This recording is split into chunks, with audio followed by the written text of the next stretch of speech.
بسم الله الرحمن الرحيم، وصل اللهم وسلم على إمامنا وحبيبنا سيدنا محمد ونبينا سيدنا محمد، ألف صلاة وألف سلام عليه. أيتها المواطنات، أيها المواطنون الأعزاء، كما تعلمون منذ ما يقرب شهرين أخذت إلى الخارج على جناح السرعة لما كان قد أصابني من وباء كورونا. اليوم الحمد لله بفضل الله عز وجل وعيانته ولطفه في القضاء والقدر، وبفضل كذلك أطبائنا في المستشفى العسكري والأطباء الألمان، الحمد لله طريق تعافي بدأت فيه. ربما يأخذ أسبوع أسبوعين وثلاثة أسابيع أخرى، ولكن إن شاء الله سأسترجع كل قواي البدنية.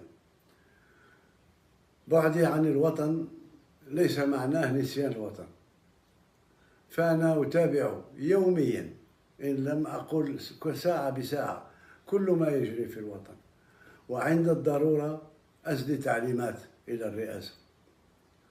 فبالنسبة للمسار الذي سطرناه مع بعض، ترى الحملة الانتخابية، واليوم رانا في نهار يوم بعد ما مرت سنة على انتخابي، وأشكركم مرة أخرى على هذا.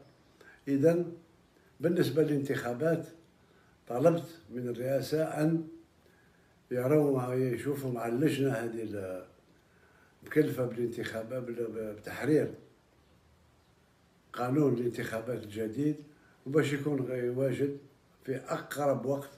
أتمنى 10 أيام ولا 15 يوم، ولكن في أقرب وقت باش ننطلق في العملية التي تأتي بعد الدستور.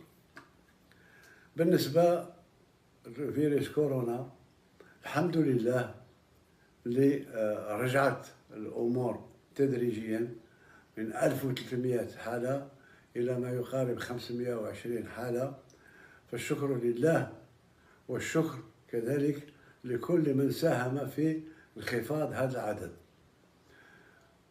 بالنسبة للحياة الاقتصادية، أعتقد أن الأمور ماشية والميزانية تاع 2020 ربما ظهر باللي قاعدين في الطريق اللي سطرناه، يعني أن لا يمس أي مواطن ذو دخل ضعيف بضرائب جديدة. بالنسبة للأوضاع السياسية في المنطقة، فالجزائر قوية وأقوى من كل ما يظنه البعض. ما يجري حاليا كنا ننتظر فيه، ولكن الجزائر ما تزعزعش. ولا ناخذ مرة أخرى مقولة أو قول ولي الله الصالح سيدي عبد الرحمن الثعالبي: إن الجزائر في أحوالها عجب، ولا يدوم فيها للناس مكروه، ما حل بها عسر أو ضاق متسع إلا ويسر من الله يتلوه. بالنسبة للدخول المدرسي والدخول الجامعي، الحمد لله. أوصي فقط مرة أخرى، بالأخص بعد سقوط الثلوج والأمطار والبرد، أوصي السيد وزير الداخلية والولاة على تطبيق حرفي لما اتفقنا عليه بالنسبة لمناطق الضر، وبالأخص بالنسبة للوجبات السخونة والنقل المدرسي. في الختام، أتمنى إن شاء الله أن أكون بينكم في أقرب وقت وأسرع وقت، وليس بذلك على الله بعزيز.